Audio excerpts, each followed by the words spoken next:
Bonsoir. Au programme de cette dernière émission de l'année 2016, dans quel état est le continent africain aujourd'hui ? Souvent synthétisé comme un continent où règnent conflits, trafics et dictatures, peut-on parler d'Afrique en dehors de l'existence d'un continent au sens géographique du terme ? Souvent abordés dans Politiquement Incorrect, les États africains ont-ils une part d'identité commune, un système politique comparable, des relations géopolitiques ? Et puis, économiquement, que peut-on dire de l'Afrique ? Entre les pays les moins avancés du monde et les forces émergentes, quel bilan dresser des actions menées ? Enfin, où en sont les relations de l'Afrique avec le reste du monde ? La France, colonisatrice d'une partie de l'Afrique, y a laissé un héritage. Le franc CFA, par exemple, est une monnaie couramment utilisée. Dans la seconde partie de cette émission, retour en France avec la sécurité sociale. Son financement et son fonctionnement sont régulièrement mis à l'épreuve des chiffres et des propositions des hommes politiques. Si c'était aussi simple, la solution aurait sans doute déjà été mise en place. Alors que faire ? Comment réformer le système ? Nous en débattrons dans quelques minutes. Radio Rec, Des cartes en main. présenté par Nicolas. Et avec moi ce soir Marc, bonsoir Marc. Bonsoir Nico. Et Florent, bonsoir Florent. Bonsoir à tous. N'oubliez pas que vous pouvez réagir à cette émission et poser vos questions sur les réseaux sociaux Facebook et Twitter. On démarre tout de suite avec un œil sur le monde, direction le continent africain.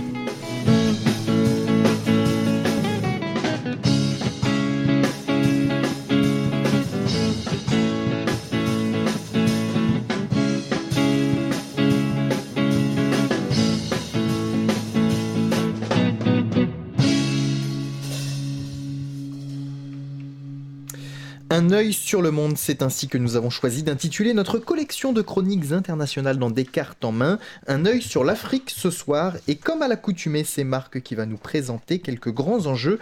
Pour commencer, les conflits. Où en est-on au niveau des conflits subsahariens, Marc, en Afrique ? Un peu au même endroit qu'il y a un certain nombre d'années, malheureusement. On n'avance pas beaucoup. Les conflits, par contre, eux, avancent, mais les logiques sont sensiblement les mêmes. Alors, un petit exercice tout simple de géographie au niveau historique, où on peut également faire la chose, c'est qu'à partir de 2016, donc, tous les conflits que nous avons connus, à l'exception peut-être de ce qui se passe dans le Kivu, du Gabon, voire également de ce qui se passe en RDC, parce qu'on n'entend pas souvent parler, tous se déroulaient au nord de l'équateur. Ça veut dire qu'il y a une concentration aujourd'hui des conflits africains dans la zone qu'on appelle la zone saharo-sahélienne, c'est-à-dire ce qui fait la jonction entre le désert et l'Afrique des fleuves, et on a une pénétrante donc de ces conflits dans la zone du Sahara, et qui débouchent parfois sur des pays qui sont frontaliers, à l'image du Mali par exemple. En tout cas, ces conflits que nous observons sont des conflits qui sont une résurgence des conflits qui ont été gelés pendant la colonisation, avec quelques différences notamment. Aujourd'hui, l'Afrique, depuis la colonisation, a été mutilée par des frontières qui sont des frontières littéralement artificielles. Deuxième élément de réponse, c'est que ce sont des États qui sont fragiles, des États qu'on appelle le plus souvent défaillants, qui sont incapables de faire donc face à la crise des sociétés pastorales et des trafics en tout genre, de la corruption, etc. Dans la zone donc, qui nous intéresse la plus conflictuelle est également la zone donc, saharo-sahélienne. On a un environnement qui est bouleversé par les conséquences de cette guerre du Mali, où l'ONU et la France, avec l'agilité d'un éléphant dans un magasin de porcelaine, ont littéralement cassé cette unité qui était celle opérée par Kadhafi. Ensuite, dernier élément de réponse qui change vis-à-vis de la colonisation, c'est que nous avons l'intrusion d'un islamisme qui est un islamisme radical que l'on retrouve et qui s'acharne à, on va dire, encercler des zones de sécession que l'on retrouve notamment dans le nord du Mali, mais également plus au sud dans la zone péritchadienne, donc c'est-à-dire ce couloir, ce triangle que l'on retrouve donc du Tchad, du Cameroun et du Nigeria. Alors évidemment, si on regarde l'actualité classique aux yeux de ce qui nous est proposé dans les masses médias, on va apprendre plusieurs choses. Alors ces conflits seraient la cause du développement. Parce qu'il n'y a pas de développement, qu'il y a des conflits. Si on les suit également, ces conflits seraient tout simplement, auraient pour origine les conflits liés aux richesses naturelles. Alors c'est un élément de réponse, mais ça ne suffit pas. Troisième élément, la poussée islamique, qui là je pense est tout à fait judicieuse. Et enfin, la tenue des régimes autoritaires. Alors moi, mon propos n'est pas de dire que tout ça est faux, mais que le fond du problème n'est pas celui-ci, quand nous sommes en présence en Afrique subsaharienne notamment, mais aussi en Afrique du Nord, des conflits qui sont ethniques, ethnopolitiques et tribales, si on prend l'exemple de la Libye notamment, voire des conflits d'identité dans l'histoire de l'Afrique du Nord, où on voit la pénétrante entre les masses berbères et les masses Les masses arabes. Alors en tout cas, la pénétrante est donc une pénétrante ethnique et on remarque que tous ces conflits ont éclaté depuis les indépendances pour des raisons qui sont de base ethnique, comme on le voit très bien dans le Mali notamment, entre les Touaregs, qui ne sont d'ailleurs qu'une composante de l'Azawad et non pas tout l'ensemble, bien évidemment, et les agriculteurs sédentaires du Sud, donc dont le régime est à Bamako, bien entendu. Et puis aussi, la démocratie, c'est ça aussi le nœud du problème, c'est que quand vous êtes dans un État de type classique, cette démocratie peut fonctionner, un homme, une voix. Aujourd'hui, en Afrique, malheureusement, et depuis un certain nombre d'années, on sait très bien que ces conflits viennent de la démocratie parce que cette démocratie, un homme, une voix, ne correspond pas à des sociétés qui sont des sociétés de groupe où l'ethnie qui a eu les maires les plus fécondes, on va dire ça comme ça, va obligatoirement gagner les élections et c'est pour ça généralement que ça part un petit peu en vrille. Voilà pour ce qui est déjà du phénomène conflictuel en Afrique. Alors, les conflits, c'est une chose, les frontières, c'en est une autre. Pourrait-on réexaminer la question des frontières africaines? On sait qu'elles ont souvent été tracées à la règle, ces frontières. Alors, j'aime beaucoup travailler sur ce sujet parce que c'est un marronnier. Chaque fois qu'on traite des conflictuels en Afrique, certains disent c'est les frontières, d'autres disent c'est pas les frontières. Bref, alors moi je vais examiner la chose de manière assez globale. La question qu'il faut poser, c'est de savoir si ces frontières sont les causes, j'allais dire principales, des conflits africains. Et là, on remarque que la réponse est binaire. Oui et non.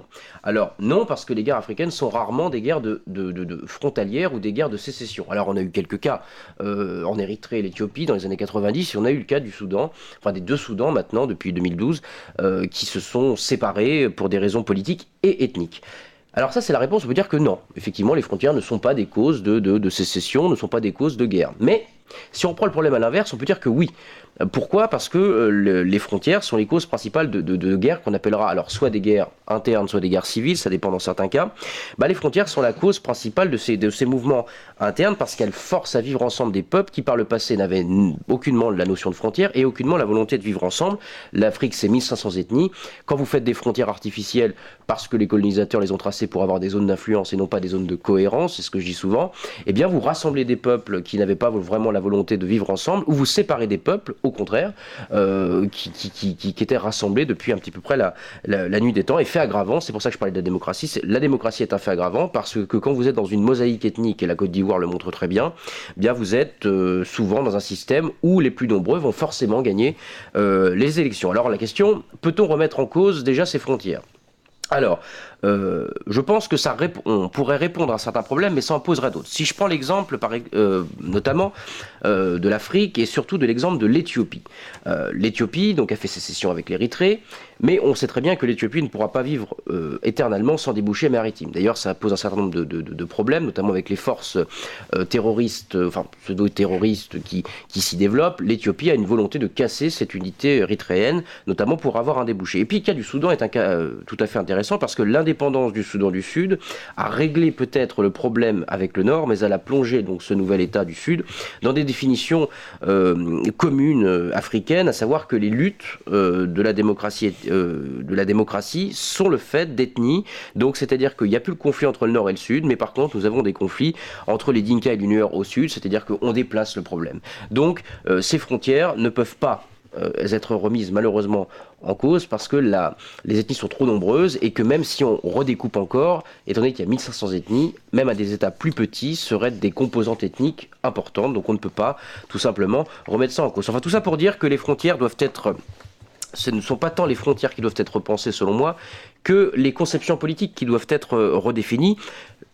À savoir le problème démocratique dans des États-nations qui n'existent pas. Et je terminerai sur cette idée avec le grand sage, le grand regretté Félix Houphouët-Boigny en Côte d'Ivoire, qui avait fait savoir que l'Afrique et les États colonisés avaient hérité de la France ou d'autres puissances un État et non pas une nation.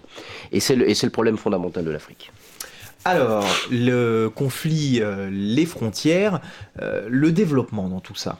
Alors voilà, là on arrive sur encore le nœud du problème. L'Afrique se porte mieux, se porte bien. Alors, si on a une lecture, j'allais dire, journalistique, on peut dire effectivement l'Afrique va très bien. Si après on détaille les chiffres, on peut dire que ça ne va pas très bien. Pourquoi ? Parce que on remarque que sur les chiffres internationaux, on remarque que la croissance globale de l'Afrique est de 4,3%. Mais ça ne veut rien dire.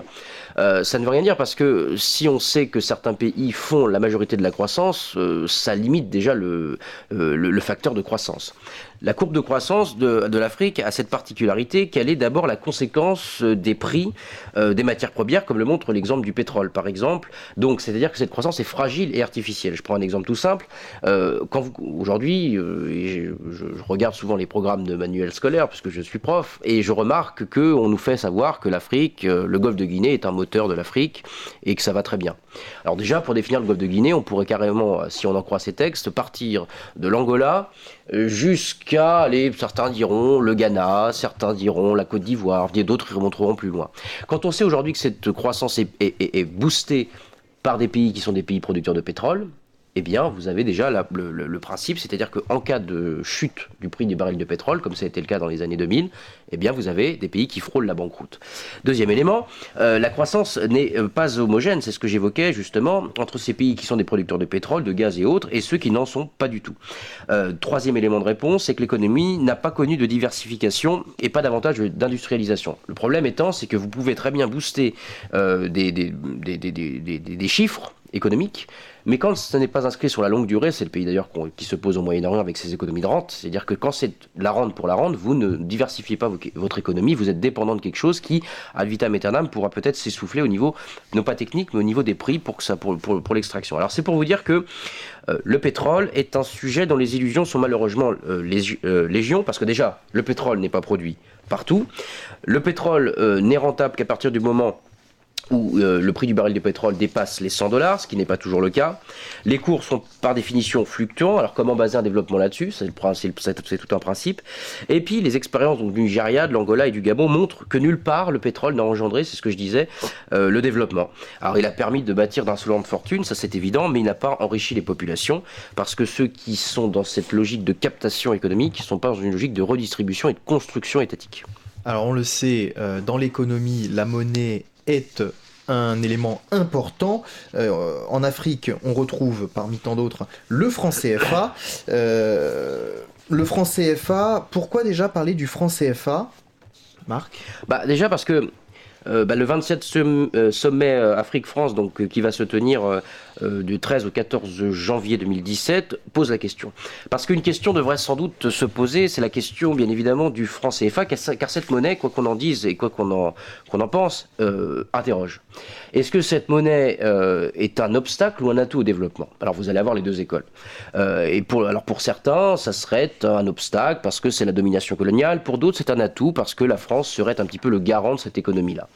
En tout cas, est-ce que cette monnaie constitue aujourd'hui une assurance monétaire dans le fait que la France puisse être le bastion de réserve de cette économie ? C'est la question que je pose. En tout cas, pour faire un peu d'histoire, le franc CFA est une histoire un peu particulière. Donc il faut se replonger dans la fin de la période coloniale. Donc le franc CFA est créé en 1945, est une survivance de cette période coloniale, c'est tout à fait vrai. Et c'est un moyen pour la France de continuer à exercer son influence à l'époque de De Gaulle.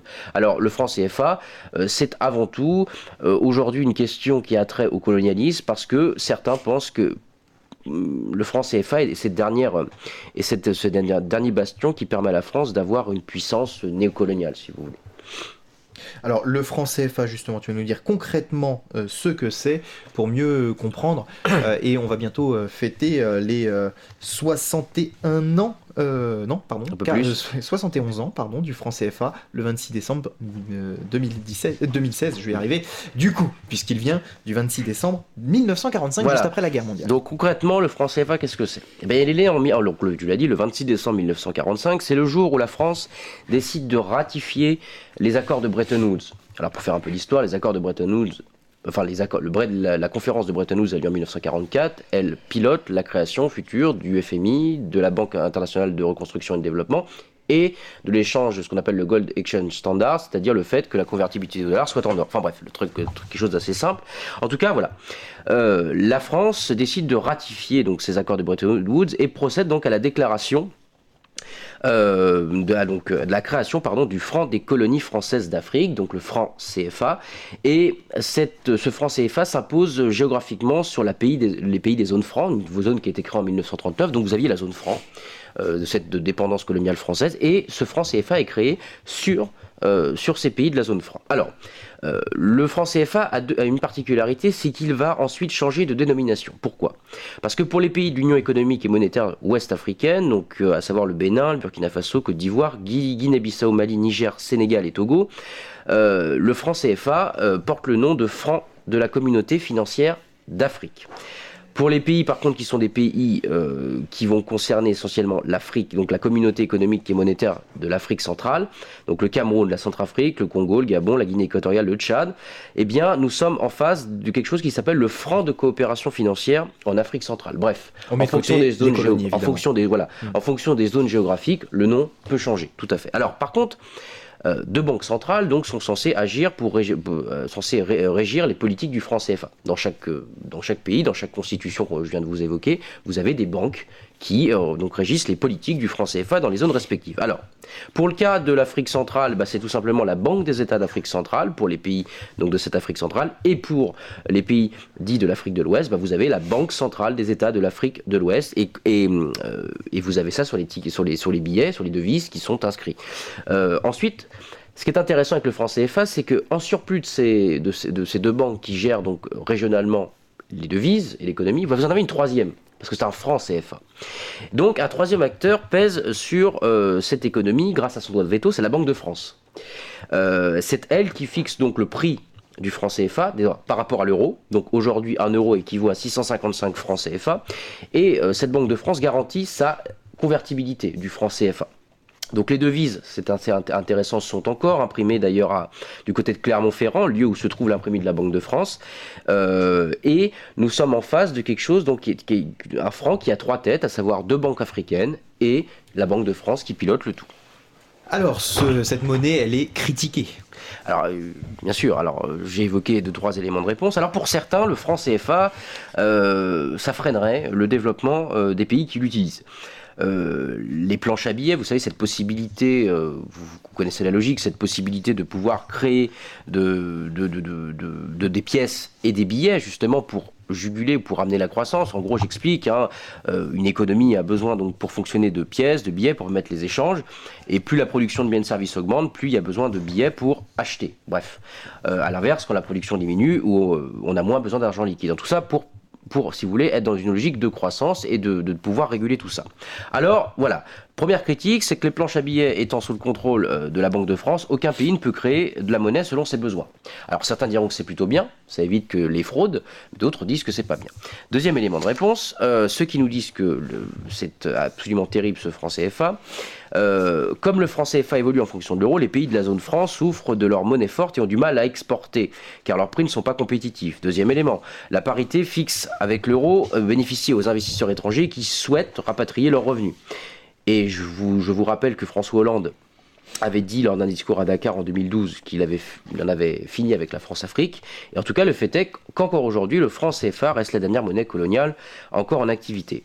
Encore une critique est adressée, c'est que la parité entre le franc CFA et l'euro pénalise les membres, car ces derniers commercent plus avec la Chine qu'avec l'Europe. C'est vrai, la France n'a pas une économie d'échange importante avec ces pays qui sont concernés. C'est vrai que la Chine est plus tournée vers l'Afrique que la France, version rocard, si vous voulez.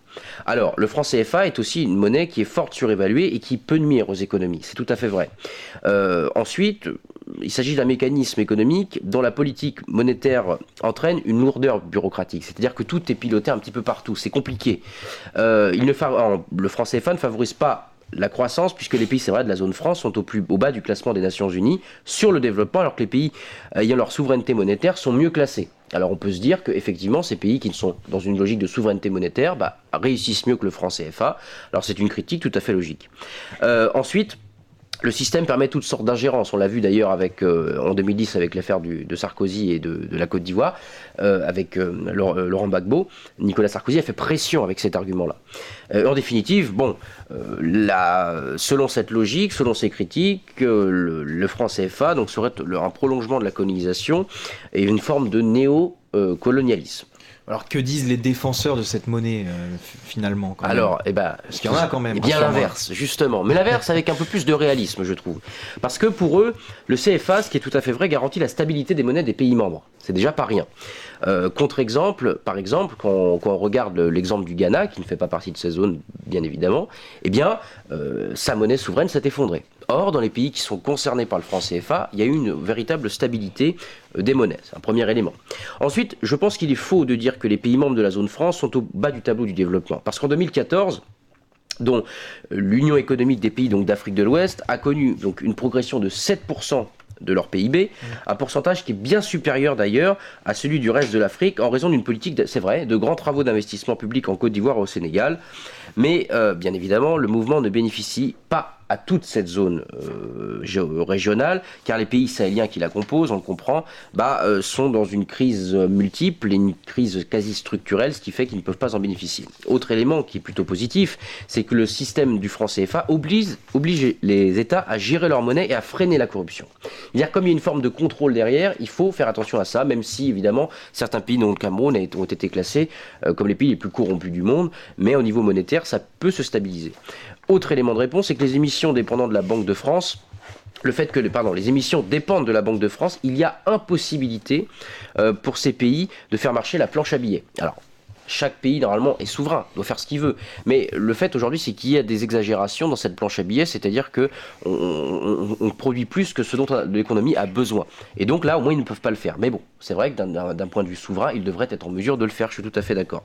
La zone franc, aussi, obtient de meilleurs résultats en matière de stabilité des prix que le reste de l'Afrique subsaharienne, parce que l'inflation est de 1% dans l'Afrique de l'Ouest, dans cette zone franc de l'Afrique de l'Ouest, de 2,5% dans les pays de l'Afrique centrale, contre 7% en moyenne tout de même pour le reste de l'Afrique subsaharienne. Donc on a quand même un avantage. Autre avantage, pour ces pays, en cas de problème, la France garantit les transactions.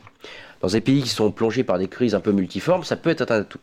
Les monnaies nationales de pays à faible revenu ne vaudront rien d'ailleurs si elles ne sont pas adossées à une monnaie forte. Et dans tous les cas, les transactions se feront en dollars ou en euros. Ça veut dire quoi ? Ça veut dire que, certes, le fait qu'il y ait une convertibilité qu'en euros, ça peut être une faiblesse. Mais toutes les monnaies sont convertibles forcément en une monnaie. Donc, pourquoi pas celle-ci à défaut d'une autre ? Si on troque l'euro par rapport au dollar, je ne vois pas vraiment l'intérêt que ça pourrait avoir pour ces pays. En tout cas, je pense que le positif peut l'emporter sur le négatif, bien que je comprenne tout à fait que idéologiquement, nous sommes dans un système qui est encore, si vous voulez, les derniers vestiges du système colonial, mais on ne peut pas non plus faire penser à tout le monde que le franc CFA est la dernière et la cause fondamentale du non-développement de l'Afrique. Voilà pour ce qui est de ce franc CFA. Eh bien, merci pour ce portrait économique, politique et géopolitique, j'ai envie de dire, de l'Afrique avec la question du développement. Alors, on a dressé là un portrait de l'Afrique. Moi, quand je l'écoute, je me dis, finalement, l'Afrique, ça bouge, certes, mais ça bouge très très lentement. C'est un peu l'impression que ça donne. Comment aujourd'hui, quelles pourraient être les solutions, les propositions à faire après ce joli portrait de l'Afrique ? Alors joli, je sais pas, mais en tout cas, j'espère réaliste. Joli, c'est le portrait qui est joli, pas le fait que l'Afrique. J'ai bien entendu. Compris qu'il était déjà, nuancé, ce portrait. Il faut partir du constat que l'économie n'est pas la source des conflits. Quoi qu'on en dise, quoi que certains en disent, l'économie n'est pas la source fondamentale des conflits africains. Ces conflits tirent leur origine de profondeurs historiques que sont l'état des frontières, que sont l'état de l'État, que sont l'état de la nation, et que sont l'état, bien évidemment, aussi de la démocratie. Aujourd'hui, quand on prend ce portrait-là, il faut agir politiquement. Alors d'autres vont me dire, oui, mais l'Afrique arrive à se développer, il y a la Banque africaine de développement a dit qu'il y avait une classe moyenne. Bon bref, quand on examine les chiffres, on se rend compte qu'en fait, comme on a pris toute l'Afrique subsaharienne, avec une palette d'ailleurs, que la classe moyenne va de 2 $ par jour à 20 $. C'est comme si vous compariez quelqu'un qui gagnait le SMIC et quelqu'un qui gagnait 20 000 € par mois. Enfin bon, c'est absolument stupide. Et donc, vous avez donc une classe moyenne africaine qui n'existe pas. Alors il y a une pauvreté, c'est évident. Mais je pense que le problème est d'avant tout politique. Pourquoi ? Parce que certains arrivent à penser la chose, et c'est là l'idée de cette dernière partie, c'est de trouver des solutions, même si j'aime pas ce terme-là, de trouver des possibilités d'ouverture. Eh bien, je pense que l'Afrique ne pourra pas aller mieux, l'Afrique subsaharienne, les pays subsahariens ne pourront pas aller mieux sans une réforme complète de leur institution politique. Je pense que la démocratie est la pire des choses qui soit arrivée à l'Afrique. Alors oui, on va me dire, la démocratie, c'est pas qu'un système électoral, oui. Mais de fait, constitutionnellement, c'est un principe électoral. Si les gens sont attachés à l'égalité, la liberté, c'est autre chose. La démocratie, c'est un principe. Aujourd'hui, vous avez des ethnies qui s'opposent et qui s'opposent sur des bases régionales, identitaires, et si votre candidat est de votre ethnie, vous allez voter pour ce candidat-là et pas pour un autre. Donc on le voit très bien. Donc la proposition serait celle de Mabouila Chiembe, qui a proposé donc dans l'État multinational démocratie africaine, son ouvrage Sociologie d'une renaissance africaine, qui a proposé l'idée d'une présidence de groupe. Autrement dit, vous seriez dans un système toujours de 5 ans, par exemple, mais avec une présidence tournante. C'est-à-dire que les ethnies majoritaires élisent, au moment des élections, leurs représentants et qu'il y a un système de présidence tournante avec non possibilité de réélection. Premier élément, donc, une présidence tournante. Deuxième élément de réponse, ce qui nous vient de Brice Zamba, c'est de créer une antichambre constitutionnelle qui serait l'image d'un Sénat amélioré dans lequel on retrouverait les chefs coutumiers. Pourquoi ? Parce que l'Afrique, c'est un continent de groupe, un continent de communauté, un continent de tradition également, et les chefs coutumiers ont aujourd'hui une puissance sur les masses qui est absolument fondamentale. Autrement dit, si les chefs coutumiers de diverses ethnies d'un pays arrivent à se mettre d'accord sur l'idée d'être un peu à la corne d'une paix perpétuelle, on pourrait tout à fait penser des relations qui sont apaisées au niveau politique. Deuxième élément. Troisième et dernier élément de réponse, peut-être ce qui a été évoqué par Patrice Luoyem, c'est-à-dire l'arbre à la palabre. C'est-à-dire aujourd'hui de penser la chose en fonction, effectivement, c'est un peu la même idée que Mabouya Chiembe, c'est-à-dire une présidence tournante. Donc on peut tout à fait penser à un État multinational. C'est-à-dire que ça ne soit pas un État-nation comme nous les avons, les vieux bastions européens, mais non, des États multinationaux, c'est-à-dire des États pour lesquels on reconnaît de jure l'existence de toutes ces ethnies et que d'avoir un poids politique. Alors, cela amène à penser l'idée du fédéralisme en Afrique. Est-ce que le fédéralisme est une solution pour l'Afrique ? Je ne pense pas. Parce que quand on regarde les trois exemples que nous avons, en Afrique, l'Éthiopie, l'Afrique du Sud, le Nigeria, des exemples de fédéralisme, nous avons en fait affaire à quoi ? Nous avons affaire à des États fédérés qui sont des États ethniques, ça on le voit très bien, regardez l'exemple du Nigeria qui a fait remonter les grands clivages nord-sud, même en Éthiopie également, où les noms des pays d'ailleurs, les noms des États fédérés portent le nom de l'ethnie majoritaire, c'est tout à fait pertinent. Et l'exemple de l'Afrique du Sud, vous êtes en face de quoi ? Vous êtes en face tout simplement d'États qui sont certes au niveau des États fédérés représentés par l'ethnie majoritaire, mais qu'est-ce qui compte le plus ? C'est l'État central, l'État qui groupe le tout. Et celui ou celle qui prend la présidence de ça capte les richesses. Autrement dit, celui qui arrive à détenir le pouvoir central capte la richesse et ne la redistribue pas. C'est ce qui fait qu'il y a des oppositions fondamentales entre les deux. Donc il faudrait toujours, même s'il y a un fédéralisme, avoir des présidences au niveau central qui soient des présidences tournantes ou revoir totalement le système jacobin pour un système beaucoup plus girondin. Ne pas s'accrocher au pouvoir. Florent. L'exposé que tu viens de nous faire était somme toute très intéressant. Moi, ça m'a fait réagir un peu tout le long et donc j'essaie maintenant d'être concis là-dessus. On voit bien le rôle qu'a encore la France aujourd'hui. Hollande parlait du fait qu'il n'y ait plus de France-Afrique. Personnellement, je n'y crois pas. Voilà, tu l'as un peu répété. Je connais peut-être un peu plus ce point-là. Mais ça vient par De Gaulle. Une fois que l'Algérie était indépendante, on avait besoin de pétrole. De Gaulle, sa maxime, c'était un pays indépendant sur la scène internationale est un pays qui est indépendant sur le plan énergétique. Donc il ne risque pas de se faire couper l'énergie par quelqu'un d'autre. Du coup, investissement massif en Afrique subsaharienne, notamment sur le pétrole, tu l'as dit. Il y avait un homme qui a géré tous ces réseaux-là pendant quasiment 40 ans, qui était Jacques Foccart, qui était le deuxième homme le plus puissant de la Ve République après De Gaulle en ce temps-là.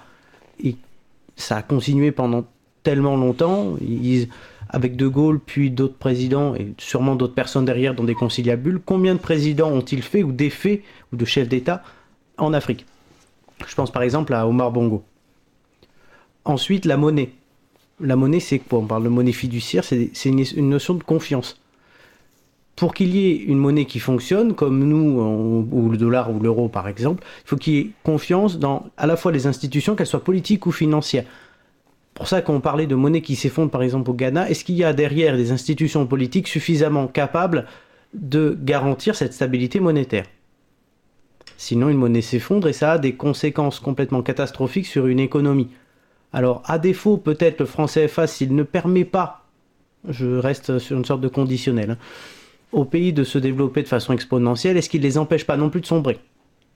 Ça fait pas comme le serpent monétaire, est-ce que ça jugule pas dans un sens et dans l'autre ? Ensuite, tu parlais de frontières. on a, c'est vrai, cette impression, quand on regarde et quand on étudie un peu ça, que ça a été fait un peu n'importe comment. Là, ça se voit sur la carte, hein, la frontière du Mali qui est toute droite, ouais. au milieu du Sahara, on la comprend pas.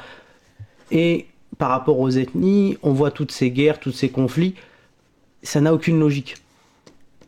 Donc, j'ai une intime conviction, et là je te rejoins Marc, c'est que la démocratie est une des choses les pires qui soient arrivées à l'Afrique. Qu'elle soit Afrique du Nord, Nicolas en parlait tout à l'heure dans son introduction, parlant de Libye, et plus largement on va dire des printemps arabes, et même là. La démocratie, ce sont des idées à l'occidentale, on peut dire ça, je caricature peut-être. Non, mais t'as raison. C'est des idées occidentales, faites pour des cultures occidentales. Alors nous sommes allés coloniser, est-ce que nous avons bien fait, je n'en sais rien, je ne suis pas là pour juger ça, mais on a essayé d'imposer notre modèle, qu'il soit culturel, de langue, ou voilà, démocratique. Mais tu le parlais, pour qu'il y ait unité, il faut qu'il y ait une nation. Le concept de nation est important, n'est pas respecté. Là où nous on l'a, ou dans l'unité des régions françaises, entre guillemets, au 18-19e siècle, nous avons imposé une langue, une culture commune par l'école. Ça va beaucoup plus loin que ça. Est-ce que le boulot a été fait? Là aussi, j'ai de gros doutes. Marc. Je réponds, on est à peu près sur la même ligne Oui. avec Florent, donc c'est tout à fait, c'est plaisant, mais c'est plaisant. Mais bon, ça ne fait pas avancer Ça ne le fait pas débat. non. Alors effectivement, plusieurs nuances quand même. Alors déjà, s'il y a un ouvrage à regarder sur Focard, Jacques Focard, c'est bien évidemment le syndrome Focard qui a été écrit. Alors j'ai plus exactement le nom de l'auteur, c'est longtemps que je l'ai bouquiné ce bouquin. Un gros pavé qui est le spécialiste, qui est responsable du fonds Focard d'ailleurs, qui est l'auteur. Donc le syndrome Focard, excellent bouquin.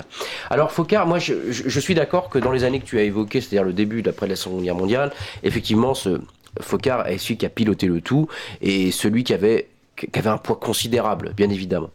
Je ne pense pas, par contre, que la France-Afrique version Focard existe toujours. Pourquoi ? Parce qu'il peut y avoir des relations diplomatiques, il peut y avoir encore des liens étroits entre la France et les pays africains, mais je crois qu'aujourd'hui, le curseur est à déplacer sur les pays qui s'ingèrent de plus en plus dans l'Afrique, à savoir la Chine, les États-Unis notamment, et par certains milieux, Israël, qui est très présent dans certaines zones. Donc je trouve que cette France-Afrique version Focard n'existe plus parce qu'elle est déboutée peu à peu par de nouveaux groupes qui s'ingèrent, notamment la Chine et les États-Unis, qui sont deux puissances phénoménales, et on le voit très bien notamment dans l'investissement chinois, qui d'ailleurs a changé l'investissement chinois qui était avant sur des structures un petit peu différentes, et qui depuis les conflits s'est recentré sur évidemment l'économie de rente. On le voit très bien. Donc je pense que ça existe toujours, mais il y a quelque chose d'autre, et notamment le Canada aussi, qu'on aurait pu évoquer, dans notamment l'Afrique des Grands Lacs, c'est-à-dire l'Afrique interlacus, celle qui pilote un peu le Rwanda, le Burundi, l'Ouganda, etc. Alors voilà pour ce qui est de Focard, même si ça a toujours un poids, notamment historique. Deuxièmement, je pense effectivement que le franc CFA, il est trop caricaturé. C'est-à-dire que je souscris très bien à ce que tu dis en disant, il ne permet peut-être pas de se développer, mais il ne le permet pas non plus de sombrer. Je pense que tu as tout à fait raison, parce que quand on voit la bureaucratie là-bas, on a un système qui ne tient pas debout, qui est un système où les liens sont étroits entre certaines personnes, où le clientélisme est roi, et effectivement je ne pense pas aujourd'hui que des institutions africaines soient en mesure d'assurer cette stabilité monétaire. Mais c'est vrai que mon penchant serait de dire, après tout, laissons-les faire, et peut-être que c'est trop ce précaré qui leur permet pas d'essayer de se construire, peut-être, je ne sais pas, c'est peut-être mon idéalisme qui est devant ça. Ensuite, quand tu évoquais les frontières droites, alors certes, je précise que tout de suite quelque chose, c'est que ces frontières sont certes droites, on le voit, Lord Salisbury qui déclarait, donc un des pilotes, celui qui faisait lors de la conférence de Berlin, ses tracés en partie notamment, et qui disait qu'on traçait ici sans savoir ce qu'il y avait ici ou là, qu'on traçait comme ça. Mais quand on regarde l'Afrique, c'est vrai que les frontières ne sont pas toutes droites, mais ce qui compte, c'est pas forcément de savoir si elles sont droites ou pas, c'est de savoir qu'elles ont été tracées arbitrairement. C'est-à-dire qu'elles peuvent avoir diverses formes, d'ailleurs qui peuvent prendre la forme des reliefs ou la forme des impositions géographiques et géologiques, mais elles sont arbitraires. C'est-à-dire qu'en fait, vous décidiez que ça vous appartient, ça vous appartient, ça vous appartient, un petit peu comme les accords Sykes-Picot, pour le Moyen-Orient en 1916, où là aussi vous traciez comme ça, c'est ce qui pose les problèmes du Kurdistan, des Afghans, bref, il y a beaucoup de choses, des Kurdes, enfin bref, il y a beaucoup d'éléments. Donc ces frontières sont rectilignes pour certaines, mais surtout elles sont toutes arbitraires. Ensuite, tu disais qu'il n'y avait pas de logique. Je suis tout à fait d'accord. C'est-à-dire qu'on a voulu plaquer notre modèle, il n'y a pas de logique en soi, c'est-à-dire que nous sommes devenus individualistes en 500 ans d'histoire, la Réforme, le siècle des Lumières, la raison avant tout, avant l'idéologie, il y a eu les 2 conflits mondiaux, il y a eu la révolution industrielle, tout ça nous a détachés de cette communauté. Eux, les Africains, sont encore des gens enracinés, ça ne peut pas fonctionner. Mais j'émettrais quand même une petite différence entre l'attitude anglo-saxonne et l'attitude française. Vous savez, la France, elle, a cassé la chefferie, qui était un lieu fondamental, alors que les Britanniques ont juste remplacé le paramount chef par un instructeur colonial, et à la fin, quand la colonisation était finie, ils ont remis le paramount chef, ils ont viré l'administrateur colonial. Tout ça pour dire que nous avons laissé en Afrique des certitudes, et les Britanniques ont laissé des attitudes. Et les attitudes sont beaucoup plus dures à débouter que les certitudes, malheureusement. Et là, l'Afrique pense démocratie, on pense en liberté, égalité, etc. Mais la démocratie, c'est avant tout un système qui les plonge de jour en jour dans un système tout à fait incohérent. Et pour une raison très simple, c'est qu'aujourd'hui, on pourrait penser la réforme. On pourrait penser qu'on pourrait passer d'un système à l'autre. Mais quel président aujourd'hui serait suffisamment fou, ethniquement parlant, pour renverser un système qui lui permet d'être élu depuis 30, 40 et je ne sais combien d'années? Personne ne voudra faire ça. Donc, au lieu de nous amener toujours à donner du fric à n'en plus finir pour des aides au développement, etc., au lieu de faire ça, il devrait imposer, mais bon, c'est pas à nous de le faire non plus, mais il devrait imposer ce changement de démocratie-là, à croire que ce système arrange bien ceux qui, en France-Afrique notamment, tu disais, qui peuvent en fait toujours s'appuyer sur ceux qui tiennent ces conservateurs au pouvoir. Donc à croire qu'il y a quand même cette logique un peu de maintenir cette situation conflictuelle pour toujours avoir la France qui doit être derrière ou d'autres pays qui disent attendez, on est là, on va vous aider. Avant de conclure cette première partie, Florent. Alors, je réponds à ta réponse, c'est ce que c'est le but. Voilà, c'est sûr qu'aujourd'hui la France, et je me suis peut-être pas assez bien exprimé tout à l'heure, la France-Afrique n'est plus aussi importante, on a coupé dans les budgets. On a voulu faire des économies, du coup on s'est un peu désengagé, donc d'autres pays sont venus à notre place, tu les as cités bien mieux que moi d'ailleurs. Mais la question que je me pose à chaque fois que je lis un truc là-dessus, c'est si demain on décidait, justement pour cause de trop ingérence et de reste de colonialisme, d'arrêter ce système, et notamment le franc CFA, est-ce que là où les monnaies qui prendraient place ne seraient pas des sortes de monnaie chinoise CFA, de dollars CFA, etc. C'est possible, oui. Un peu cachées. Et d'une façon donc plus cachée, donc aussi moins traçable. Ouais. Donc peut-être potentiellement plus dangereuse. Surtout que les Chinois ils vont se gêner. Je pense qu'ils ne se gêneraient pas de le faire en disant vous l'avez fait, vous n'avez pas donné de leçons à nous donner, vous l'avez fait pendant 200 ans voire plus. Alors maintenant ne nous emmerdez pas. Ouais, c'est possible. Pour moi c'est largement possible. Marc, dernière question juste avant de refermer. On parle d'émiettement de l'Afrique, on parle de ses frontières. Aujourd'hui, si jamais on devait redécouper, on ferait de l'Afrique des plus petits pays, enfin de plus petits États, ou de plus grands États en réalité, en comprenant les différentes ethnies qui sont dans chacun des États? Alors de plus grands États, non. Mais des plus petits États, non plus. Parce que, non mais c'est impossible. En fait, il faudrait garder les mêmes, mais... En fait, le truc... c'est pas la frontière en soi qui est un problème. C'est la frontière accolée à ce système d'État-nation, accolée lui-même à un système démocratique. C'est ce triptyque-là qui est conflictuel et hautement conflictuel en Afrique. Donc les frontières sont un des nœuds du problème. Le problème d'aujourd'hui, c'est de savoir, alors, bon, est-ce qu'on peut agrandir les États? Ça ne servirait à rien. Est-ce qu'on peut faire des États plus petits? Ça nécessiterait de faire des exclusions ethniques. Parce que évidemment, si vous dites qu'à partir du moment c'est à telle ethnie, pas une autre, vous allez vous dire il faut virer les autres. Et qu'est-ce qu'on en fait? Les frontières, on ne peut pas, on ne pourra jamais. C'est trop tard. C'est beaucoup trop tard. Et on ne pourra jamais en revenir. Par contre, là où nous avons possibilité, c'est de revoir la conception de l'État. Pourquoi un État jacobin dans des États multiethniques? Pourquoi des États jacobins? C'est ce qu'on voit au Moyen-Orient. C'est-à-dire que vous avez des États dans des mondes de minorités. Donc l'État, on peut revoir ça, un système beaucoup plus girondin, avec cette particularité pour éviter les catastrophes du Nigeria ou d'autres, d'avoir un système démocratique, mais une démocratie de groupe, tout simplement. Eh bien merci pour ce premier débat après la chronique bien sûr. Des cartes en main, c'est aussi la France. Nous allons tout de suite ouvrir la seconde partie de notre émission.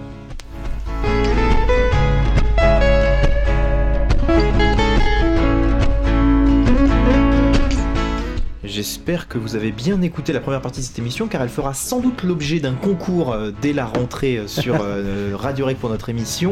Voilà, certainement une question sur cette première partie d'émission pour gagner, eh bien, puisque toutes les émissions proposent leur cadeau de fin d'année, nous on proposera notre cadeau de début d'année, voilà, dès le mois de janvier, dès notre première émission. Voilà, le temps de préparer tout cela et nous serons au rendez-vous. Allez, on parle sécurité sociale. La sécurité sociale peut-elle être secourue ? C'est la question un petit peu qu'on va se poser. Mais d'abord, je vais vous représenter un petit peu les enjeux de cette question et faire un point sur la sécurité sociale qui est au cœur de ce début de campagne présidentielle en vue de 2017. Notre système actuel, bien qu'à de nombreuses reprises modifié, est hérité de la période post-Seconde Guerre mondiale. On considère alors que c'est à l'État d'organiser la solidarité pour couvrir des risques divers. Cette solidarité s'inscrit dans le cadre de l'État-providence, cette notion qui décrit une situation dans laquelle l'État ne fait pas qu'assumer ses fonctions d'ordre et de sécurité, mais qu'il agit aussi dans d'autres domaines. La Sécu, comme on l'appelle régulièrement, repose sur 4 branches, autrement dit, elle couvre 4 risques, la maladie, qui comprend également la maternité, l'invalidité et le décès. Deuxième risque, les accidents du travail et maladies professionnelles. On trouve ensuite la vieillesse et le veuvage qui prend à sa charge les fameuses retraites. Et enfin, la famille qui couvre aussi le handicap et le logement, entre autres.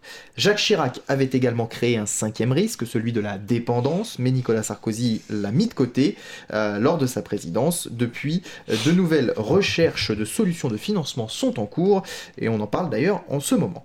Pour être tout à fait complet, la sécurité sociale est gérée par des organismes aux sigles plus ou moins connus, par exemple l'URSSAF gère les cotisations et le recouvrement, elle collecte donc les fameuses cotisations sociales qui alimentent le système de sécurité sociale.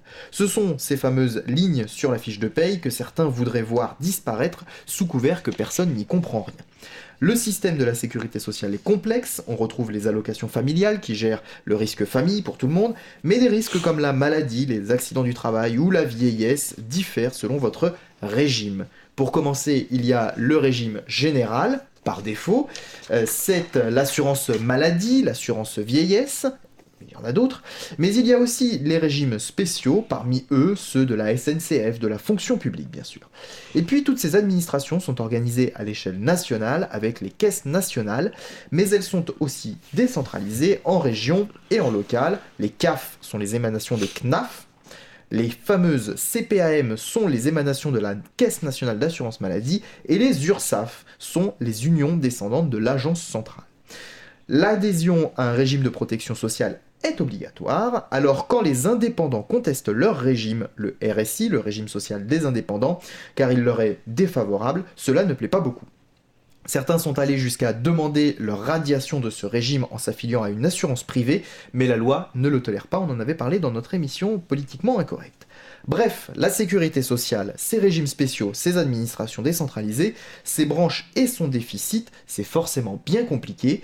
Quelques chiffres pour terminer de brosser ce panorama. Le budget de la Sécu, c'est grosso modo 500 milliards d'euros par an. Le régime général se porte de mieux en mieux aujourd'hui avec un déficit de seulement 400 millions d'euros, entre guillemets, pour les 4 branches. Depuis des années, on parle de trou de la sécurité sociale, c'est-à-dire qu'il y a moins de recettes que de dépenses. Or, en théorie, l'État devrait couvrir les risques à hauteur de ses recettes. La sécurité sociale contracte donc des dettes pour se financer. Aujourd'hui, 2 leviers existent donc pour rééquilibrer la Sécu. Augmenter les recettes, la dette n'ayant pas la cote, il s'agit d'augmenter les cotisations, ou diminuer les dépenses. Dans ce cas, c'est à l'usager de payer ce que la sécurité sociale ne prend pas en compte. Pour terminer, parlons de ces fameuses complémentaires qui jouent le rôle de complément. Là, c'est vous qui souscrivez à un contrat sur le même principe de solidarité où vous couvrez un risque. Donc après ce portrait de la sécurité sociale, on peut maintenant envisager peut-être quelques solutions, Marc, quelques possibilités, comme tu l'as dit sur le précédent chapitre africain. Voilà, comment aujourd'hui on pourrait agir, j'imagine pour dépenser moins, c'est l'objectif. Il y a deux choses. Alors, il y a deux choses. La première chose, c'est je pense qu'effectivement, la prévention peut être une des solutions à condition qu'elle soit bien utilisée. C'est-à-dire qu'aujourd'hui, j'ai l'impression que quand on fait des pubs, on infantilise un peu les gens. Ils disent c'est pas bien, il faut faire ceci. Les antibiotiques, c'est pas automatique, par exemple. Voilà, ou alors par exemple, on vous fait une pub sur de l'alcool pour le vendre, puis après on dit l'abus d'alcool est dangereux pour la santé, ou manger 5 fruits et légumes par jour. Enfin, je trouve que cette prévention est trop infantilisante. C'est comme si c'était un jeu. Genre, est-ce que tu as mangé ceci, est-ce que tu as fait cela? Il y a une espèce de couverture un peu parentale derrière qui, moi, me dérange. Je sens que tu n'as pas mangé tes 5 fruits et légumes aujourd'hui. Non, mais moi, je suis pas bon exemple. Je vais coûter cher à la Sécu si je meurs pas avant. Et moi, je leur aurais pas coûté de fric. Non, je trouve qu'il y a aujourd'hui, effectivement, une espèce d'infantilisation qui est terrible. Moi, je pense que pour s'inscrire dans une logique de prévention, il faut inscrire n'importe qui dans un régime tu disais l'état-providence, de solidarité globale et inscrire tout ça dans une auto-responsabilité. Au bout d'un moment, je pense que quand on voit que ces techniques ne fonctionnent pas, il faut peut-être changer la donne, sans forcément faire peur. Parce que sinon, c'est soit là, on voit des tomates qui sont contentes, des radis qui sont contents en train de dire il faut me manger, c'est bien. Et puis de l'autre, vous avez carrément la pub pour le cancer avec les trucs pour le tabac ou pour d'autres trucs qui vous montrent les effets catastrophiques. Alors, il ne suffit pas de les nier, mais je trouve qu'il y a quand même un juste milieu à trouver. Inscrire chaque acte et chaque décision que vous faites dans la vie de tous les jours dans un acte quasi citoyen, si ça veut encore dire quelque chose, premièrement. Donc la prévention peut être une solution. La deuxième chose, par contre, qui moi me choque de plus en plus, c'est de voir à quel point, des fois, des tarifs pour les humains sont surévalués. Je prends un exemple. Des fois, ce qui est par exemple utilisé pour faire les échographies, comme pour les femmes enceintes, donc sur des machines particulières, ça peut coûter 2000 ou plus, je crois, une échographie. Cher, oui. Je crois que ça vaut dans 2500, il faudrait regarder, mais ça vaut du fric. Apparemment, de ce que disent les agriculteurs, c'est que les machines qui sont faites lors d'une insémination pour une bête, etc., c'est exactement la même machine, sauf que c'est facturé 10 fois moins cher, à savoir 200 €. Alors moi, je trouve que j'ai l'impression qu'il y a une forme de surfacturation quand ça concerne l'humain ou quand ça concerne la santé des personnes au quotidien. Et ça là me dérange. Troisième chose, je trouve également qu'il y a quand même une forme d'abus, notamment dans les accidents du travail. Nombre de ceux qui aujourd'hui peuvent avoir des accidents le week-end, par exemple, et déclarent ça le lundi sous prétexte qu'en venant au travail, par exemple, accident du travail, je suis venu au travail le matin, j'ai eu un accident, je me suis pété la jambe, etc. Je trouve que là, il y a aussi un abus. Et autrement dit, je pense qu'il faudrait avoir une traçabilité beaucoup plus profonde de ce qui est proposé, de ce qui est dit et de ce qui est demandé. Alors on va me dire oui, c'est comme faire la chasse aux chômeurs. Mais évidemment, au nom de ceux qui sont vraiment dans le chômage et dans une situation de précarité totale, il faut faire la chasse à ceux qui ne méritent pas d'avoir accès à ces soins et qui en abusent, comme les chômeurs, certains chômeurs. Je ne dis pas qu'ils sont majoritaires, je dis juste que certains en abusent et au nom de ceux qui méritent cette assistance, on devrait faire une chasse beaucoup plus forte vis-à-vis de ça. Et oui, et comme à l'image du chômage, puisque nous en avions parlé dans cette émission, le problème c'est qu'on va souvent dans le sens inverse, c'est-à-dire que les soi-disant conseillers spécialisés pour le cas du chômage, puisqu'aujourd'hui ça n'existe pas dans l'assurance maladie, les fameux conseillers spécialisés qui sont chargés de suivre les dossiers, ont tellement de dossiers à suivre que évidemment la machine ne suit pas. Donc il faudrait mettre finalement ce que tu dis, de l'humain derrière les dossiers, plutôt que de simplement avoir sa carte verte, carte vitale, et de passer à la pharmacie chercher ses médicaments directement. J'ai un début d'explication sur la différence entre le prix de l'échographie d'une vache et d'une femme. C'est qu'en général, sur tout acte, qu'il soit sur un animal ou sur un humain, la différence c'est que si l'acte rate, que l'animal meurt, tout le monde s'en fout, hormis Brigitte Bardot. Si l'humain meurt, il y a plus de complications, notamment judiciaires, tout ça. On le voit encore avec les débats sur l'euthanasie. La vie humaine, il y a un cap qui peut être bien. Là n'est pas le sujet. Mais du coup, oui. Niveau assurance, ça coûte sûrement plus cher. Ça coûte sûrement plus cher d'assurer un acte sur un humain que sur une vache ou un chien. Eh ben c'est grave. Je soutiens la vache. Oui, après il y en a qui vont soutenir la vache. Bardot, hein. Je parle de... évidemment. Il y en a qui vont soutenir la vache, entre guillemets. Il y en a qui vont soutenir le prisonnier, entre guillemets. Aussi. Et quand on regarde sa facture, évidemment, on se dit oh la vache. Oui. Moi, il y a un truc qui m'a choqué. Oui, je vais dire choqué.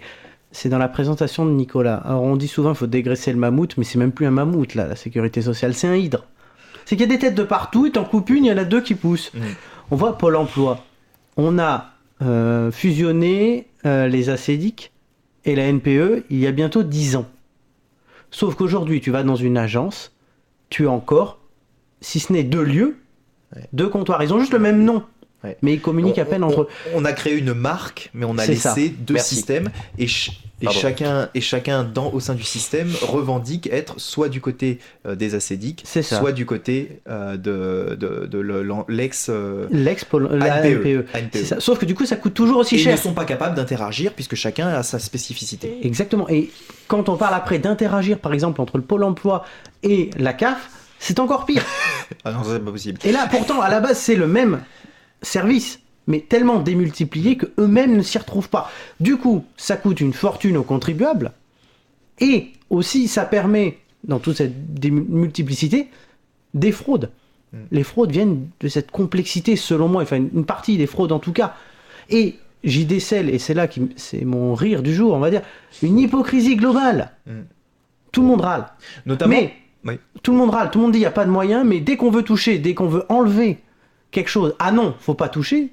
Et là, tu le rappelais, ça date de 1945. Tiens, encore une fois, encore un système qui dure depuis l'après-guerre. Je rebondis sur la première partie. Oui, bien sûr. Ce sont des choses que de plus en plus on remet en cause. Tu reparlais des régimes spéciaux, notamment pour les cheminots. C'est remis en cause, ça date de l'après-guerre. Est-ce qu'on est dans le même monde qu'il y a 70 ans ? Le métier a changé. Le métier a changé, mais le monde entier a changé. Du coup, sauf que la société ne se remet pas en cause, on garde nos systèmes très compliqués, qui ne sont plus forcément adaptés, qui coûtent une fortune, qui permettent à des gens de frauder, je l'ai déjà dit, et qui créent un problème. Et cette hypocrisie, elle est dans l'autre sens aussi, c'est qu'on dit, dans ce cas-là, il faut quand même financer ça. Si on donne 1 euro, il faut récupérer 1 euro. Ah non, on va pas m'augmenter les cotisations sociales. Par contre, je veux qu'on me rembourse tout. Donc, qui paye ? Les autres. Tu parlais de solidarité, la solidarité, elle est uniquement sur le papier, selon moi. C'est une hypocrisie globale, et le jour où on mettra chacun devant ses responsabilités, on verra vraiment là où les gens sont prêts à aller.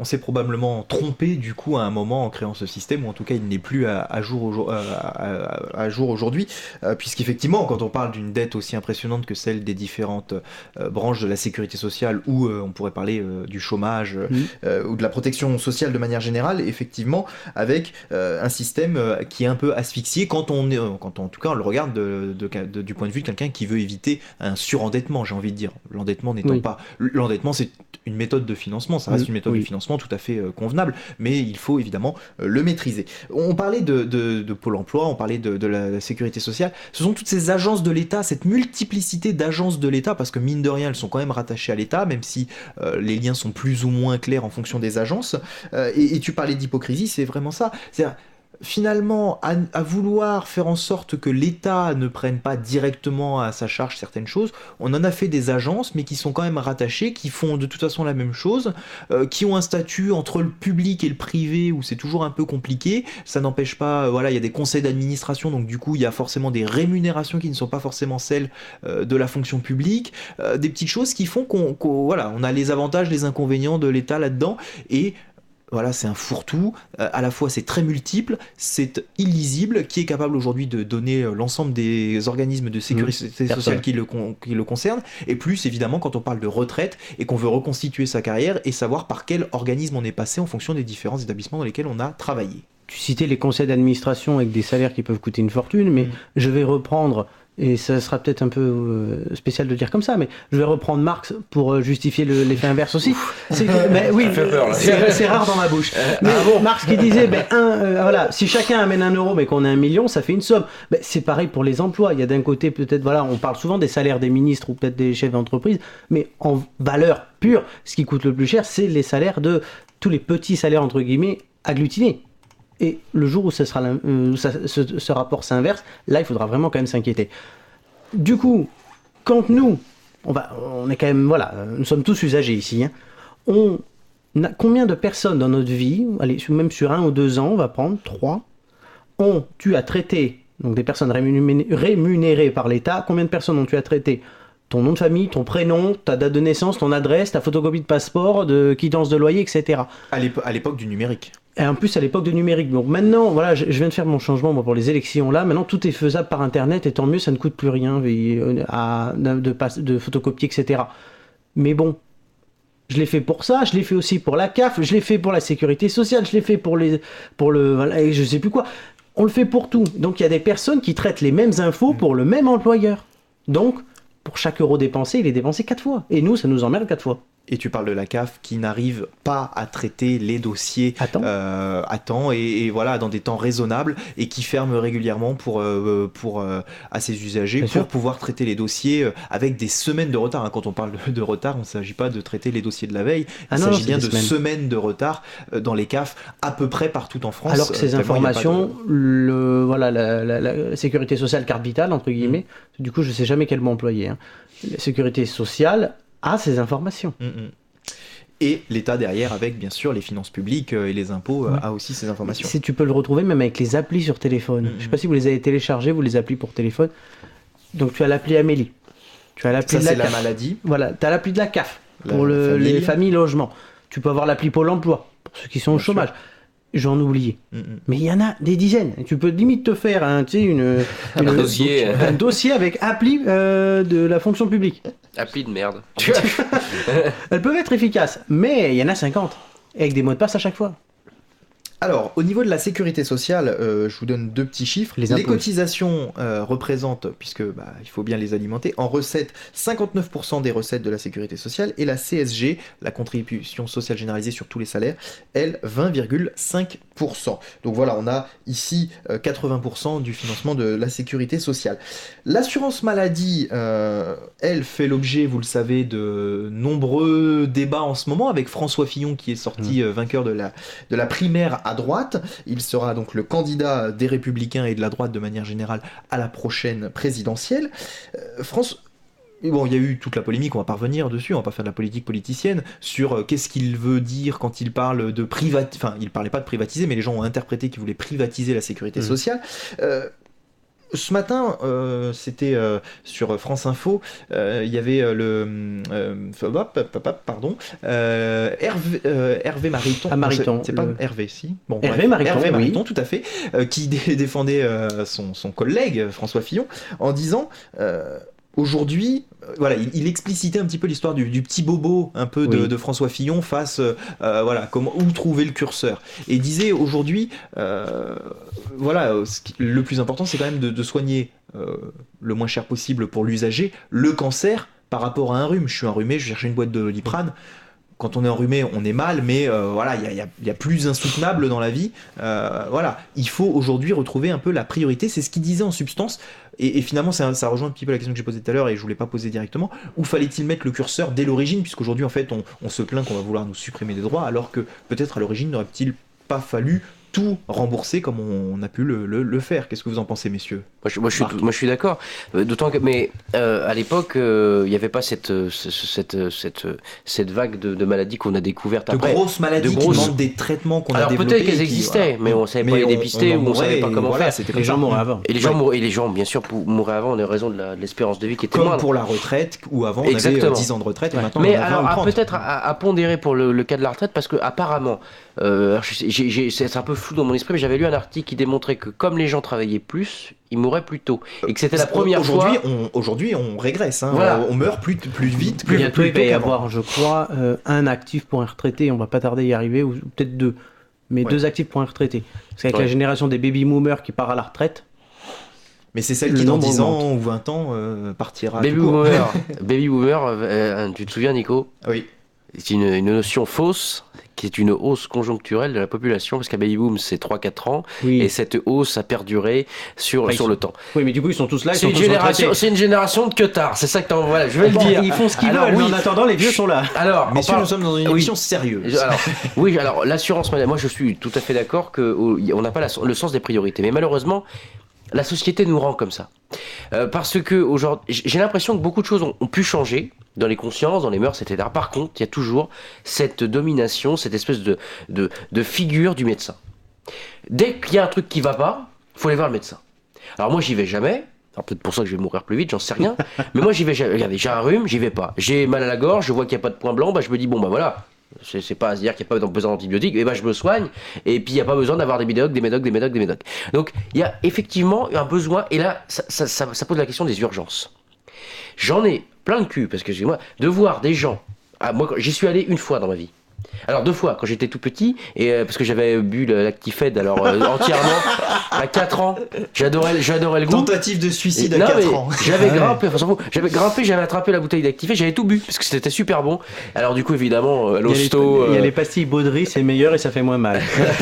Alors évidemment à l'hosto, et puis quand je m'étais ouvert la main, où là fallait que je me fasse recoudre et je me suis fait opérer. Alors le prix que ça avait coûté d'ailleurs, heureusement qu'il y avait l'assurance maladie. Mais là, vous voyez, quand le peu de fois où j'y suis allé, malheureusement, je voyais des gens qui avaient mal au bras, qui avaient un rhume, qui n'arrivaient pas à le soigner, ça va. Mais alors, l'argument est le suivant, c'est oui, mais il n'y a pas de place chez le médecin. Mais c'est sur ça qu'il faut agir. C'est pas parce qu'il n'y a pas de place chez le médecin qu'il faut forcément aller aux urgences. C'est aujourd'hui, les médecins doivent avoir aussi une responsabilité de se dire, vous venez pourquoi ? Et je suis désolé, c'est pas normal aujourd'hui que des gens s'agglutinent pour des conneries chez le médecin. Et c'est bien que nous, on est très peu à dire, bon, on a juste besoin de ça, on va y aller que quand c'est grave. Et les gens, ils vont tout le temps pour des conneries, ils ont un rhume, ils vont dire bon, on va voir le médecin. Alors pour les gosses, je l'entends, parce que les gosses, ça peut avoir des effets tout à fait catastrophiques, je l'entends. Mais aujourd'hui, le fait qu'il n'y ait pas une forme de tri sur ce qu'on reçoit, sur ce qu'on ne reçoit pas, bah ça bouche les urgences.